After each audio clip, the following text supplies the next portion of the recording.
advised for James Orengo to be ejected in Kisumu funeral. Yesterday, there was a funeral event at Kisumu Seme, to be specific. And the funeral was for James Nyikal's father, who was being buried yesterday. And politicians and prominent leaders arrived to attend this funeral. Everything started very well. Guests were arriving as usual, and the program was running as was planned. And the politicians also arrived into this funeral. Then it came to the turn of James Agri Orengo, the governor of Siaya County. James Orengo arrived in this funeral, and you could see his arrival was very well and it was calm. Even by the time he was entering at the tent where the funeral was being held, everything was fine and he was welcomed very much by mourners. Then the ugliest unexpected thing happened. What happened in Kisumu is uncalled for, and it must be condemned in the strongest terms possible. Maybe you are asking and wondering what happened in Seme at James Nyikal's father burial in Kisumu. This is what happened.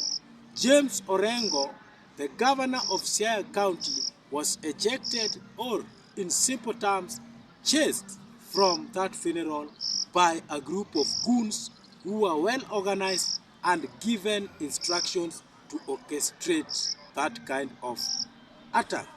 So, ladies and gentlemen, who organized these criminals to eject James Orengo from this funeral? And by what motive was this kind of plan hatched? So this is what formed the basis of the analysis of this video. Thank you for joining this channel, and please give this video a thumbs up. Now, as I have said, James Orengo was ejected or chased or removed from James Nyikal's father funeral yesterday, and we could see the dramatic scene, the ugly moment happening at the watch of the leaders of Nyanza region. The question is, to whose benefit or gain was this plan hatched?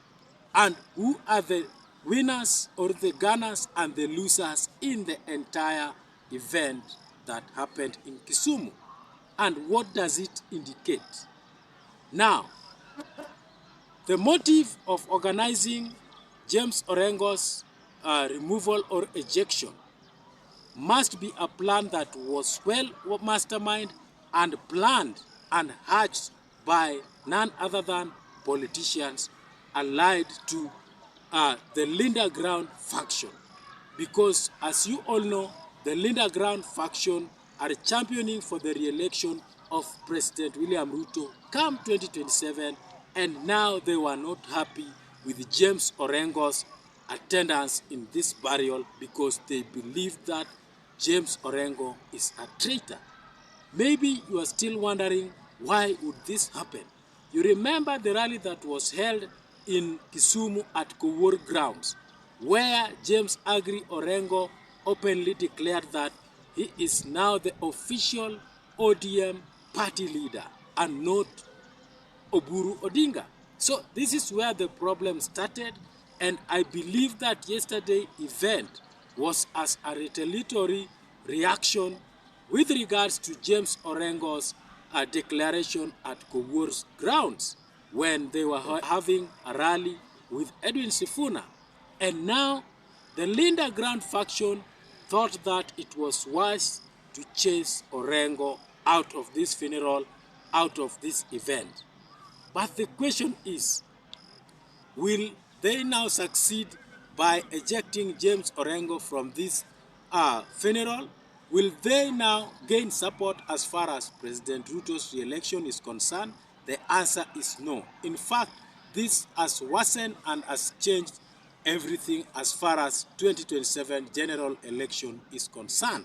So the losers in the entire dramatic event, ugly moment of chasing James Orengo from this funeral, the losers are the Linda Ground faction, and President Ruto is the victim in the entire scene that happened yesterday, in that now James Orengo is going to receive sympathy support from the people who are in this funeral, and they now believe that the Linda Ground, they have no agenda other than defending their stomach.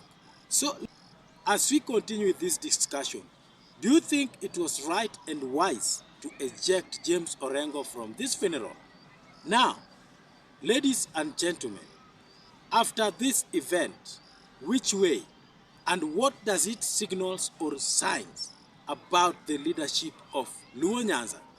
It clearly indicates that after the death of former Prime Minister Raila Amolo Odinga, the Nyanza leadership became compromised, and the Nyanza has totally and completely lacked leadership, because whatever happened yesterday clearly shows that Nyanza is headed to the wrong direction, and there is no respect to the leaders and the rule of law. Because James Orengo is not just a mere Nyanza member, or is not just an ordinary common mwananchi. This is a leader, he is a governor, and I think he deserved some kind of respect, in as much as people differ politically. But James Orengo was to be accorded maximum respect, and also in relation that this was a funeral, we did not expect such like events turning out. So what does it mean? It means that the leadership of Nyanza has a problem, and it needs to be dealt with, and it needs to be rechecked. And this is something that is to go well with the people of Nyanza, especially the people who comes from Siaya, where James Orengo is their governor. And I think this is going to worsen the situation, and the faction of Linda Mwananchi Ground are the gunners in the entire thing, and I believe that their support base is now going to increase because of the sympathy support that is going to come from Linda Ground, the people who believe that they are headed to the wrong direction. And last but not least, this seals the fate of President William Ruto as a one-term president, and nothing short of that. So ladies and gentlemen, it is good to listen and hear from your views and your comments. Please at the comment section drop in your thoughts. Otherwise, don't go without liking this video, and at the same time subscribe to this channel for more such like videos to come. Thank you.